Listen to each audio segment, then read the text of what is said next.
पहली दफा है कि इतने भारी मुकदमे दिल्ली गुरुद्वारा कमेटी के ऊपर, दिल्ली गुरुद्वारा कमेटी के प्रबंधकों के ऊपर इतने भारी मुकदमे जो उनसे हैं वो पड़े हैं। क्योंकि कोई काम ऐसा नहीं है भाई लगातार 3-4 चक्कर ये कश्मीर में लगा दे,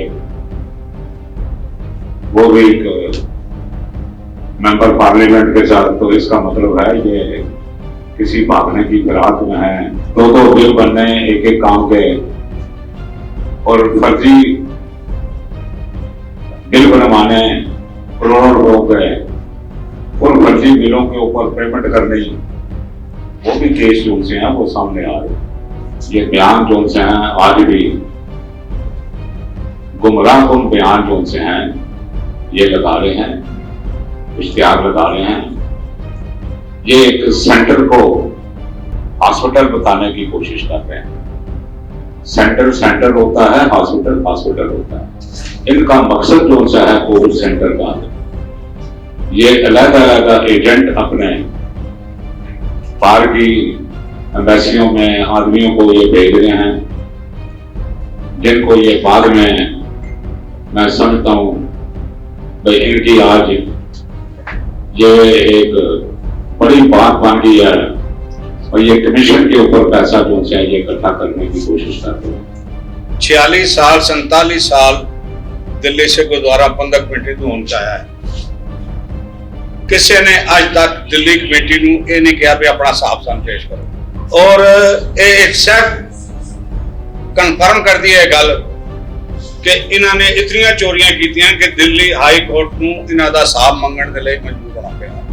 ਇਹਨਾਂ ਦੇ ਹੁੰਦਿਆਂ ਹੁਣ ਸਿੱਖ ਦਿੱਲੀ ਸਿੱਖ ਗੁਰਦੁਆਰਾ ਪ੍ਰਬੰਧਕ ਕਮੇਟੀ ਜਿਹੜੇ ਸਿੱਖਾਂ ਦਿੱਲੀ ਕਮੇਟੀ ਦਾ ਔਰ ਸਿੱਖਾਂ ਦਾ ਪਹਿਲਾ ਹੈਗਾ ਗੁਰਪੁਰਬ ਮਨਾਉਣ ਤੋਂ ਵੀ ਵਾਂਝਾ ਰਹਿ ਜਾਏਗਾ। देखिए ये दिल्ली गुरुद्वारा कमेटी की जो मौजूदा कमेटी है ये आम धारणा बनाने की कोशिश कर रही है दिल्ली की सिख संस्थाओं में भाई हमने सारे स्टाफ के पैसे जो हैं वो दे दिए हैं और कोई बकाया नहीं। इनका ये झूठ कल हाई कोर्ट में पकड़ा गया। कल जो स्टाफ गुहार लगा रहा था कि हमें तो रिटायरमेंट के बाद ड्यूज भी नहीं दिए गए और हम भूखे मर रहे हैं, हमारे पैसे नहीं दिए जा रहे, उनकी ग्रेजुटी नहीं दी जा रही। प्रोविडेंट फंड का भी हालात इसलिए खराब हैं कि ये प्रोविडेंट फंड के पैसे जो से हैं ये भर नहीं रहे हैं। जो 5-6 करोड़ रुपया 7 करोड़ रुपया प्रोविडेंट फंड का है वो पैसा नहीं दिया जा रहा। उसकी वजह से जो स्टाफ रिटायर होता है उनको भी पैसा जो है सरकार नहीं देती है। कल हाई कोर्ट ने फटकार लगाते हुए मौजूदा कमेटी के प्रधान पिछली तारीख तो गया ही नहीं, इसने समझा मुझे कौन कुछ कहने वाला है, अपने आप मेरे वकील देख ले गए। मगर जज साहबान ने बड़ा सख्त संज्ञान लेते हुए अगली तारीख 4 दिन बाद गई, यानी कि कल जो 30 तारीख बीत की है वो डाल दी with the strict orders to the president Delhi Gurdwara committee. भाई हर हालात में उसने कोर्ट में पेश होना ही होना है, ना पेश होने की वजह से फिर जो भी कोर्ट एक्शन लेगी उसकी जिम्मेदारी सरकार के ऊपर होगी। तो कल कोर्ट ने स्पष्ट तौर पे ये कहा है भाई आप फौरी तौर पे 2.5 लाख रुपया 4 अगस्त तक ये जिन्होंने पटिशन डाली है इनको दो। ये तो हैं ये जिन्होंने पटिशन डाली है, कई स्टाफ वालों के पास पटिशन डालने के पैसे भी नहीं है। हम ये कहना चाहते हैं कि जिनके पास जिन्होंने पटिशन डाली है या जिन्होंने पटिशन नहीं डाली है इन सबको जो है दिल्ली गुरुद्वारा कमेटी जो उनका पैसा बनता है, ये पैसा जो उनसे है वो देना चाहिए।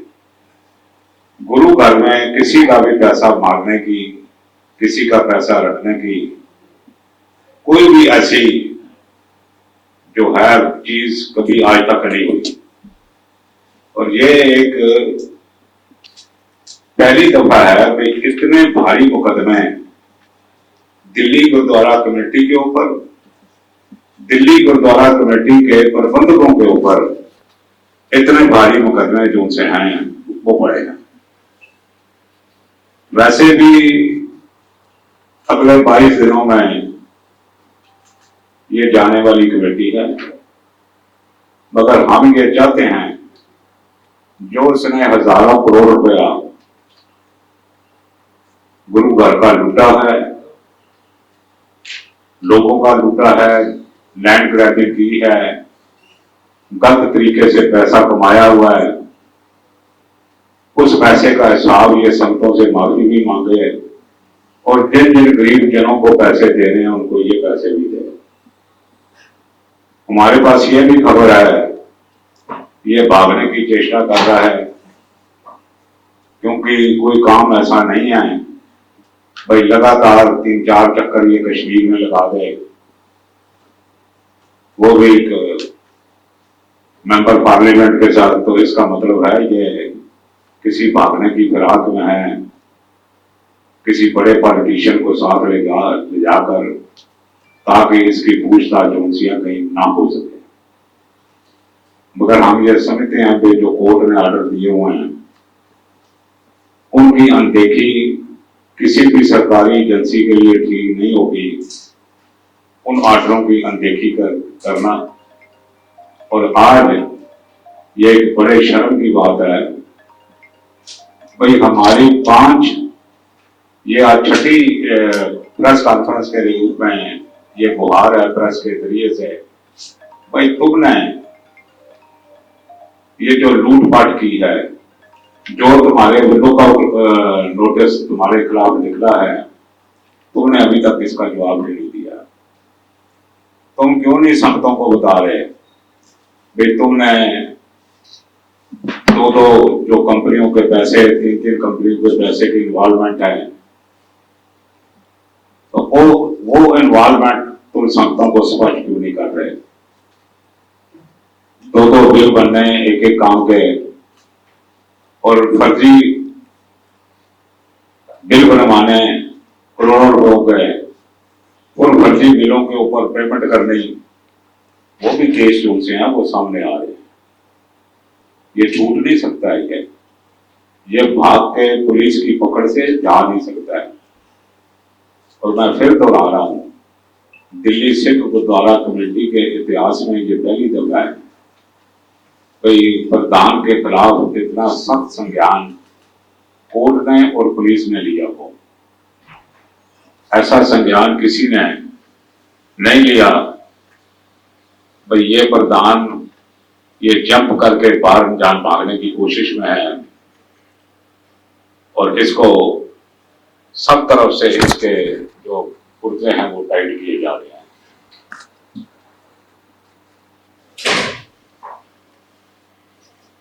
और ये भी मैं बात करनी चाहता हूं कि आज संगत में भी इस बात की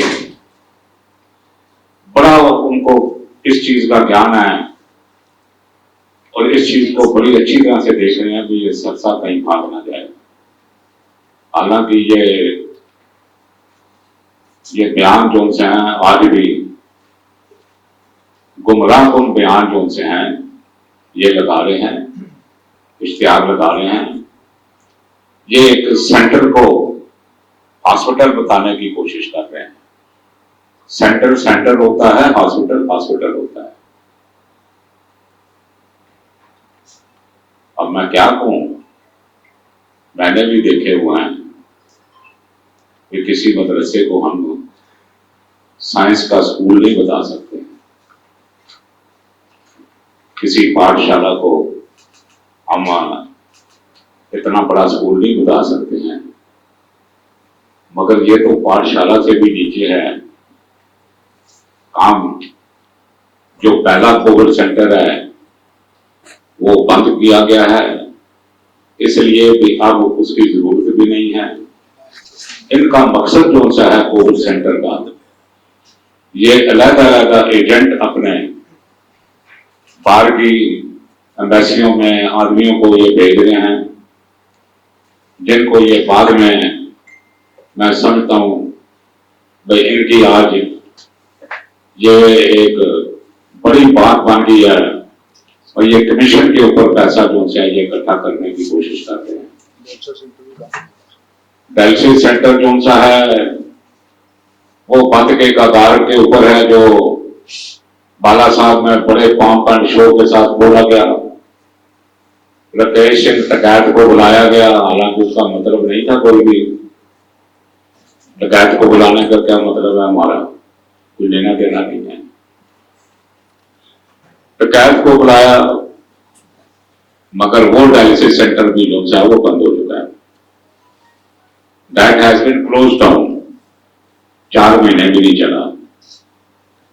और अभी भी जो कोविड सेंटर है इनकी कोई परमिशन भी नहीं है, किसी भी अदारे से, सरकारी अदारे से कोई परमिशन नहीं ली है। बिना परमिशन के तो आप एक इंजेक्शन भी जो है किसी मरीज को आप नहीं दे सकते।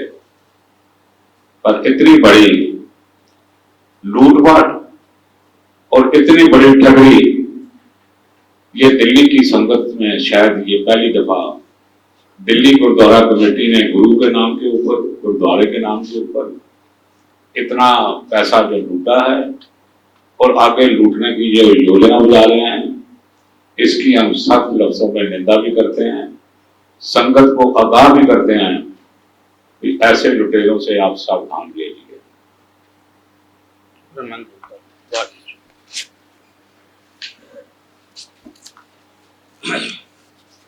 देखो,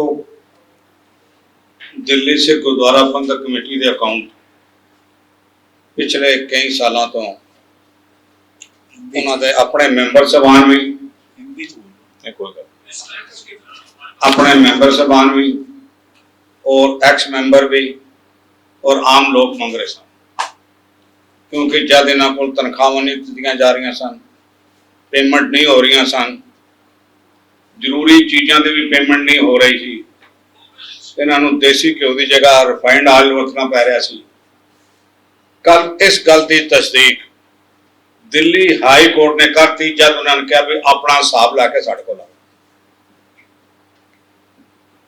तकरीबन 46 साल 47 साल दिल्ली से गुरुद्वारा प्रबंधक कमेटी तो होना चाया है, किसी ने अज तक दिल्ली कमेटी को यह नहीं कहा भी अपना हिसाब सन पेश करो, कोई अकाउंट।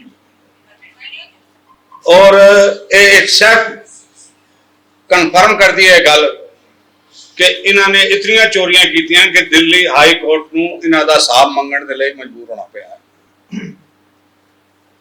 सब तो वड्डी गल है। दूसरी गल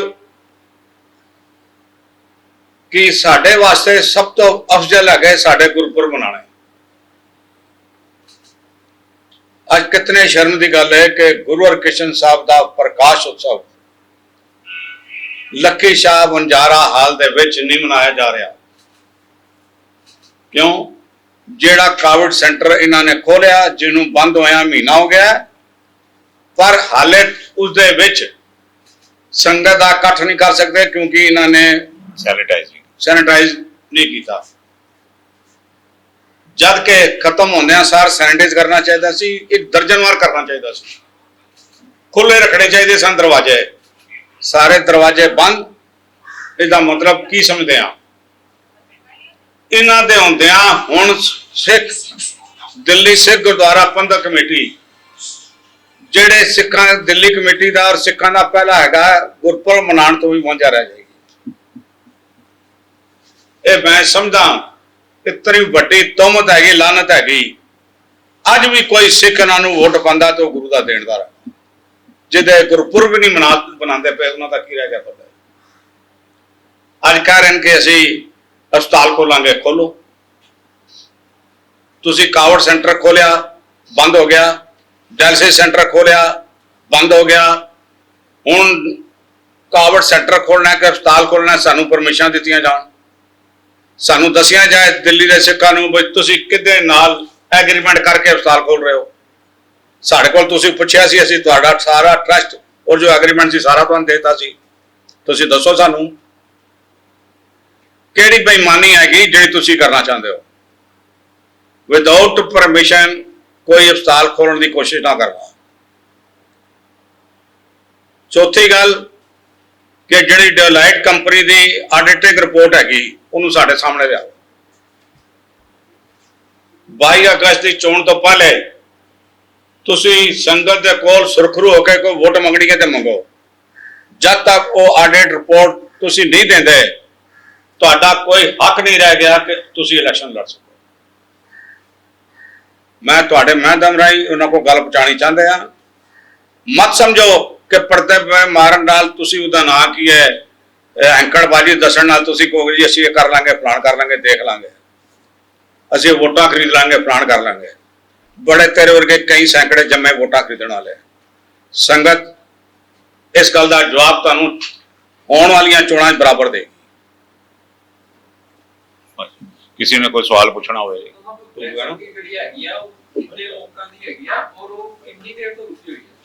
हाँ जी, 2.5 लाख 22 बंदियां ने 20 या 22 बंदियां ने मिले ही कोई नहीं। ਹੁਣ ਦੇਖੋ ਦੀ ਡਿਟੇਲ 2.5 ਸਾਲ मैं दादा ਇਹਦੇ ਚ ਐਸੇ ਬੰਦੇ ਵੀ ਹੈਗੇ ਆ EMPLOYEES ਜਿਨ੍ਹਾਂ ਨੂੰ 6-6 ਸਾਲ 6-6 ਸਾਲ ਰਿਟਾਇਰ ਹੋਇਆਂ ਨੂੰ ਹੋ ਗਏ ਆ, ਲੇਕਿਨ ਉਹਨਾਂ ਨੂੰ ਉਹਨਾਂ ਦੇ ਜਿਹੜੇ ਬਣਦੇ ਡਿਊਜ਼ ਹੈਗੇ ਉਹ ਨਹੀਂ ਦਿੱਤੇ ਗਏ। ਪਿਛਲੇ 2 ਸਾਲ ਪਹਿਲੇ 2.5 ਸਾਲ ਪਹਿਲੇ ਜਦੋਂ ਮੈਂ ਐਜੂਕੇਸ਼ਨ ਦਾ ਕੰਮ ਦੇਖ ਰਿਹਾ ਸੀ ਤੇ ਕੁਝ ਸਕੂਲਾਂ ਦੇ ਵਿੱਚ 2 ਸਕੂਲਾਂ ਦੇ ਵਿੱਚ ਉਹਨਾਂ ਦੀਆਂ ਇੰਸਟਾਲਮੈਂਟ ਬਣਾਈਆਂ ਸੀ ਜਿਹੜੀਆਂ 3-3 4-4 ਇੰਸਟਾਲਮੈਂਟ ਉਦੋਂ ਮੇਰੇ ਵੱਲੋਂ ਦਵਾਈਆਂ ਗਈਆਂ ਸੀ, ਲੇਕਿਨ ਉਸ ਤੋਂ ਬਾਅਦ ਕੋਵਿਡ ਦਾ ਬਹਾਨਾ ਲਗਾ ਕੇ ਕੋਈ ਵੀ ਪੈਸਾ ਜਿਹੜਾ ਉਹ ਸਾਰੇ ਸਟਾਫ ਨੂੰ ਨਹੀਂ ਦਿੱਤਾ ਗਿਆ। ਔਰ ਲਗਭਗ ਮੇਰਾ ਖਿਆਲ ਹੈ ਕਿ 100 ਦੇ ਵਿੱਚ EMPLOYEES ਐਸਾ ਹੈ ਜਿਹਦੇ ਡਿਊਜ਼ ਜਿਹੜੇ ਪੈਂਡਿੰਗ ਪਏ ਜਿਹਨੂੰ ਹਲੇ ਤੱਕ ਨਹੀਂ ਦਿੱਤੇ ਗਏ।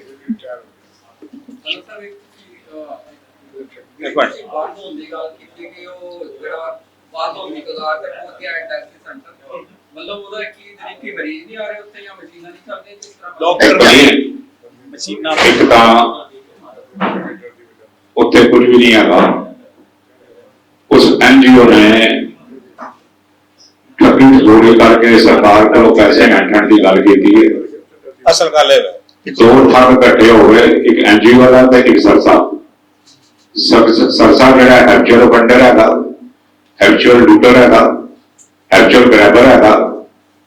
ਔਰ ਉਹ ਵੀ ਜਿਹੜਾ ਹੈ ਸਟਾਕ ਹੋਈ ਸੀ ਉਹਨਾਂ ਨੂੰ ਕੋਈ ਸਰਸੇ ਜਾਂ ਪਾਰਟਨਰ ਮਿਲ ਜਾਏ ਤੇ ਮੈਂ ਇਹ ਲੁੱਟ ਪਾਟ ਕਰਕੇ ਸਰਕਾਰ ਕੋਲੋਂ ਪੈਸੇ ਐਂਡ ਲਵਾਂ। ਮਸ਼ੀਨਾਂ ਪੁਰਾਣੀਆਂ 28,000 ਘੰਟੇ ਚੱਲੀ ਹੋਈ ਮਸ਼ੀਨ 1700 ਤੇ ਇਹਨਾਂ ਨੇ ਜਿਹੜੇ ਮਸ਼ੀਨਾਂ NGO ਨੇ ਲਗਾਈ 28,000 ਘੰਟੇ। ਅੱਜ ਤੁਸੀਂ ਇਹ ਦੱਸੋ ਵੀ 2005-6 ਮਾਡਲ ਦੀ ਤੇ ਤੁਸੀਂ ਕਾਰ ਵੀ ਨਹੀਂ ਖਰੀਦੋਗੇ, ਸਕੂਟਰ ਵੀ ਨਹੀਂ ਖਰੀਦੋਗੇ ਤੇ ਇਹਦੇ 2006 ਮਾਡਲ ਦੀ डायलिसिस की मशीन खरीदनी, फिर तस्दीक ही नहीं करनी भी मशीन ठीक डायलिसिस करेगी कि नहीं करेगी। फिर इन्होंने एक गल कही सी जी असीं ते पैसों लिए कोई काउंटर नहीं लगाया और पैसे लुटी जा रहे हैं, 2-2 हज़ार लै रहे हैं।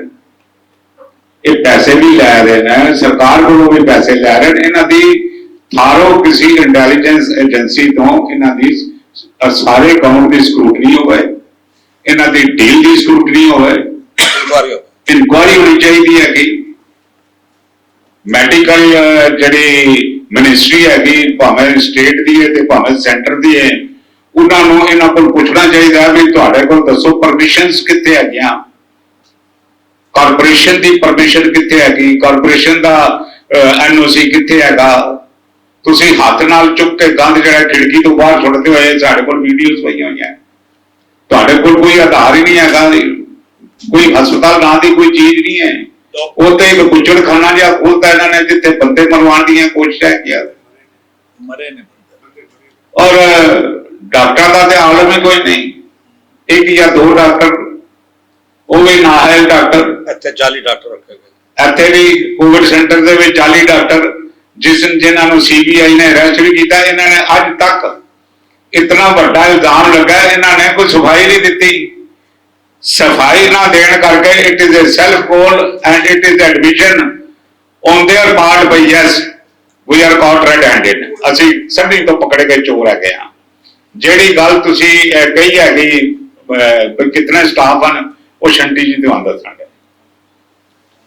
देखो जी, कल जरा कोर्ट के केस से बड़ी स्पष्ट चीज मैं दसा, ਉਹਦੇ ਵਿੱਚ अलग-अलग ਸਕੂਲਾਂ ਦੇ ਕਈ EMPLOYEES ਦੇ ਇਸ਼ੂ ਸਨ, ਜਿਸ ਨੂੰ ਲੈ ਕੇ ਸਾਰੇ ਜਿਹੜੀ ਉਹਨਾਂ ਦੀ PILC ਜਿਹੜੀ ਐਡਮਿਸ਼ਨ ਫਾਈਲ ਕੀਤੀਆਂ ਸੀ, ਉਹ ਸਾਰੀਆਂ ਕਲੱਬ ਕਰਕੇ ਕੱਲ ਇੱਕੋ ਡੇਟ ਸੀ, ਜਿਸ ਦੇ ਵਿੱਚ ਤਿੰਨ ਤਰ੍ਹਾਂ ਦਾ ਇਸ਼ੂ ਸੀ।